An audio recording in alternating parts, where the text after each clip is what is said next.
Have you ever silently wondered which Disney movie is the best one? Have you ever asked yourself, what is Back to the Future trying to tell us? Or, why is Ariel such a brat? Do you like to overanalyze media too? Have I got a show for you? I'm not your normal guy, and this is what I do. Consider subscribing and share with other people who are not normal too. I'll watch for you in the comments section.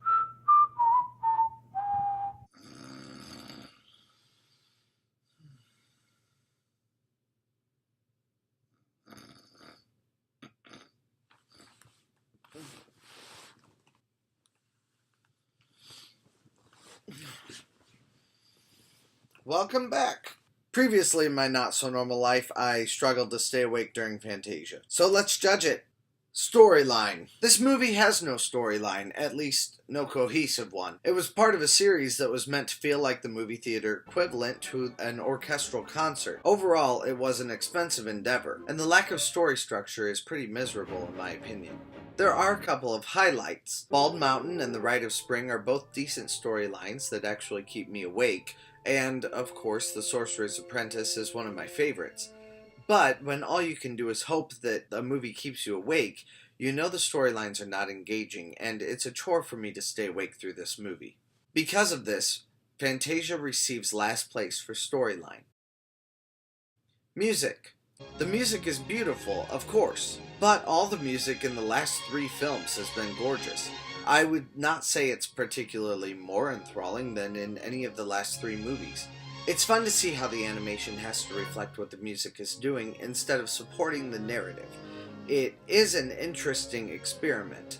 However, this is also the movie's biggest weakness. Without a storyline to support, the music feels as though it lacks purpose. The lack of storyline or compelling reason to stay engaged means it often feels shoehorned in, which is the opposite of Disney's intent. Because of this, I place Fantasia in last place for music. Animation.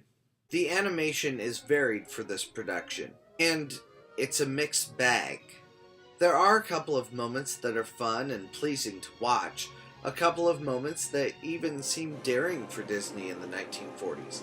This movie is definitely a piece of art, and I like it when it steps out of Disney's normal mold, but those moments are few and far between. There are times when the animation is just normal or absolutely insufferable. I told you there's nothing about that piece that I liked. It's a mixed bag, but I view it mostly positively. Even the most insufferable pieces aren't because of the direct animation.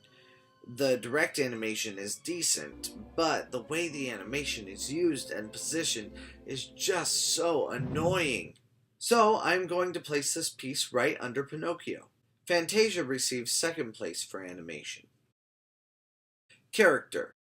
It is amazing what animation can do without words for character development, but this piece just doesn't do it. Actually, had the animation for this movie been like a silent film or a narrative without words, I might have liked the movie much better. As it stands, no characters are truly developed by nature of the shortness of the films. There is the Sorcerer and Mickey, who each have little moments of emotion, but none of these amounts to a well-defined character. They only amount to a certain figure having a bout of anger or irresponsibility. Fantasia is in last place on character also. Technology. Disney created Fantasound and implemented additional speakers and basically surround sound for several limited theaters across the country. This was a new innovation and experimentation. However, it also caused the cost of the project to be higher for Disney. There was also the use of people for reference shots in animation and a limited use of the multiplane camera. If you want a more comprehensive view on this, check out Joe the Disney Guy's videos in the links below. He has comprehensive history videos of Disney's most historic films. Because Disney did branch off into a new technology, albeit a technology that didn't really seem to take off, Fantasia received second place for technology also. Overall, I'll be honest, this movie was difficult for me to get through, to say the least. Probably not the worst, but certainly not my favorite Disney movie of all time.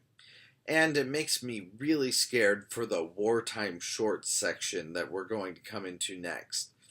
But Fantasia still was a well-done experimental film. I'm not sure the experiment was successful, but nothing ventured, nothing gained.